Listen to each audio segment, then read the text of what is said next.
Hello and welcome into another episode of the Fantasy Football Forecast. I'm your host, Trevor Scott, joined by my co-host, Matt Giraldi, and today we are going to be getting into another tier breakdown. So the first guy that we're going to talk about is QB8 in the Fantasy Pro rankings, and that is Bo Nix. I feel like we've been talking about him a ton this offseason already, but it's mainly because neither of us are that in on Bo Nix, despite the fact that the consensus seems to just be all the way there based on his finish as a rookie. So I'm still going to continue to reiterate what I said, that I'm a little bit concerned about the improved running game, knocking down his numbers a little bit. And I'm a little bit concerned about the improved defense, meaning that they don't need as much scoring from the offense on a week-to-week basis.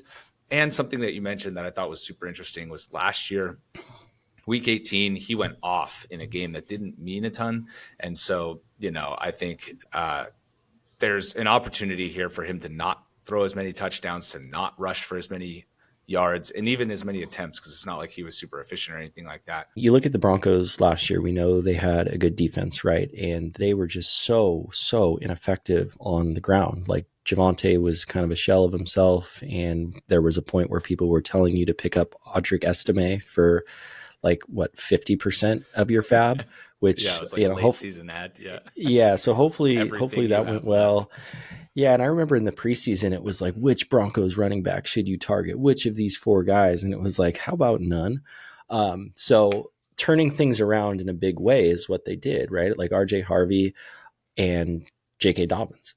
Right. So Harvey is someone who Sean Payton obviously targeted heavily, and he was all in on. I know he got drafted a little bit ahead of, where he was supposed to go, but that just shows me that, he's really all in on this guy. And then you add the J.K. Dobbins aspect, a proven veteran, someone who's going to be on the field a lot. And I just think the identity is going to shift a little bit, because the quick hitters that Bo Nix threw last year was really just kind of an extension of the run game. And there were a lot of fluky touchdowns with Nix too. I think there were 7 touchdowns on throws that didn't go past the line of scrimmage, which was number 1 in the NFL. So there was a lot of things that kind of broke right for him. And, I don't think he ever necessarily looked that good as a passer. So for me, if I'm going in on a quarterback this early and, where they have him at QB8, for example, I would prefer to take someone who I know is very, very talented at the position. And, I've never been a Bo Nix guy, just going back to Auburn and then even in Oregon. Like I've always rooted for Oregon, even though I'm a USC fan, like when SC's out of it, but I was rooting for Washington to win that game and Penix go to the playoff. And, of course they ended up doing that. But all that being said, I'm just very weary about this guy taking another step, and I'm a little bit more in the camp that he's going to have a sophomore slump. So by all means, if you're in on Nix and you think the only way to go is up, maybe that's true, and this can be a horrible take, and I'll change my tune in a year, but just not someone that I'm comfortable targeting at this price point. Yeah, and just one more thing that I maybe haven't mentioned, but as you were talking, it was just like feeling more and more like CJ Stroud, right? Like he had a good rookie season. He was very productive. We all thought, okay, we're on board. He's going to be better. And then he wasn't. And then things went wrong. And I'm not saying Bo Nix is going to be CJ Stroud, but the sophomore slump thing really hit hard when you said that. Like, I think that he's kind of the candidate to do that. Next up is Kyler Murray, and I'm definitely higher on Kyler than you are. So I'll provide maybe the positive case here, and you provide more of a negative case. But over the offseason, I started with Kyler at running with quarterback 15 or 16, and I've just steadily moved him up as we've heard better reports about Marvin Harrison Jr., and as I've kind of come around on the fact that he's probably going to have a much better second season. Trey McBride obviously going to score more touchdowns than he did through the air last year. And so that all kind of equates to Kyler has to be a better passer. And then he also has said that he wants to increase the number of rushing attempts that he had over last year as well. So he's another year removed from that ACL.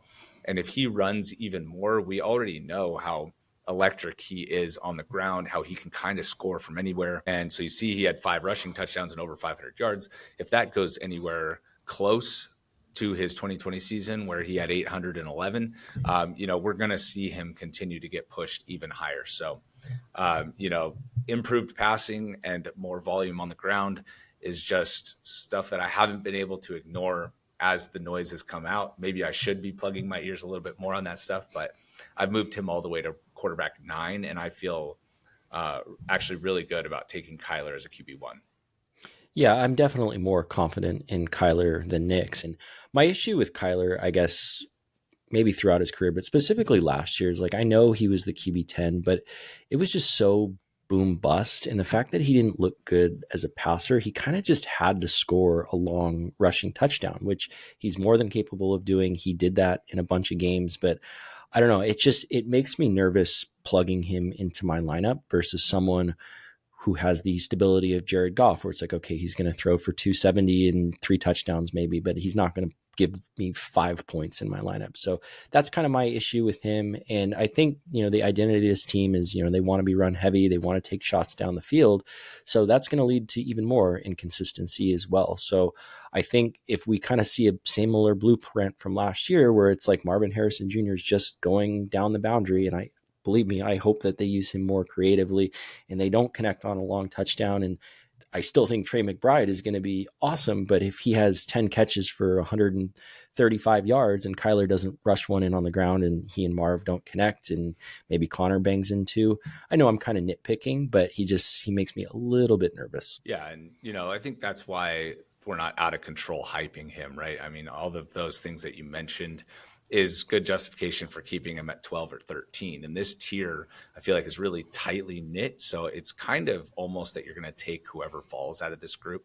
In my opinion, like I love Dak Prescott, who I have at 12, and I don't have any problem passing on Kyler to get Dak around later. So maybe that's a narrative too behind feeling weary about him and not necessarily going after him where he's currently getting drafted. And the last guy of this group is Brock Purdy. So I also have him ranked 10th. The consensus has him 10, and I think you have him 9. So maybe I'll let you hype up Brock Purdy a little bit.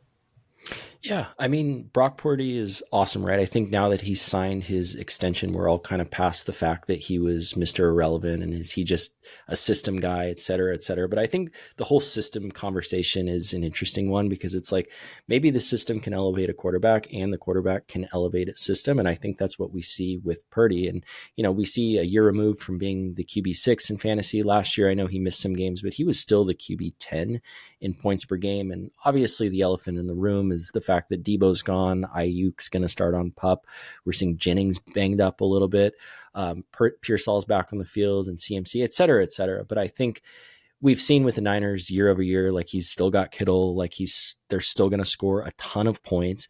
They're projected to score, be one of the top scoring offenses in the league. And also the fact that they have one of the easiest schedules, like in the last 10 years, according to like ESPN or something. And I know that can all go out the window because teams don't always perform the way that they're expected to, but that just seems like kind of a green light. And again, what I talked about fading Bo Nix is like, I don't have any doubts about Brock Purdy's ability as a quarterback. So I would prefer to just go with the guy that I think is a better. Yeah. And just to build on that, the schedule is something I was going to mention. So hearing you say that definitely reinforces it for me is the 49ers this year should be able to absolutely torch some of these teams. And that gives him week over week upside in a way that we maybe haven't seen from him even yet in his career, right? Because I feel like the 49ers schedule over the last 2 years has been difficult. So I'm very excited about that part of it. And schedule, is more of just like a tiebreaker, but even in a group that's this tightly knit, I think it does matter. Also, you see his increased rushing last year. So he didn't throw for as many touchdowns. His weapons were really banged up last year, but he was able to kind of show out with his legs. And if that part stays and the passing comes back and he gets back into that 28 to 31 touchdown range, back over 4,000 yards, we might see his best season yet. And that's something that I'm actively excited about. That's something that, like, when he's there in round 5, I'm like, oh man, if I already have a quarterback, like, dang, I kind of wish I would have just gone receiver and then taken Purdy as my number 1. So I do get pretty excited to draft Brock Purdy in a way that I don't with Bo Nix. And, so, and it was enough for me to move him over Dak, who, I love Dak. So it's just like, I feel like he's one of the most underrated quarterbacks in fantasy, maybe ever, as long as I've been playing anyways. And so having Purdy ahead of him, I think just kind of shows that I'm getting more and more excited about his 2025 season. Yeah, and for the roster construction that Trevor's referring to, that is super flex, of course. Don't think that we're crazy going in on 2 quarterbacks in the first 5 rounds in 1 QB leagues, but I think that also brings up a good point for anyone that's listening to this that's not in a super flex league. I think that's when you're more inclined to push guys up like a Bo Nix or like a Justin Fields, someone who maybe has this crazy ceiling that you can protect that investment with someone like Dak or Purdy or Tua or whomever, should that go south. But in the super flex builds, you definitely want to lean a little bit more on the side of stability. Thank you so much for watching. Let us know in the comments how you'd have these guys ranked, and we look forward to talking to you the next one.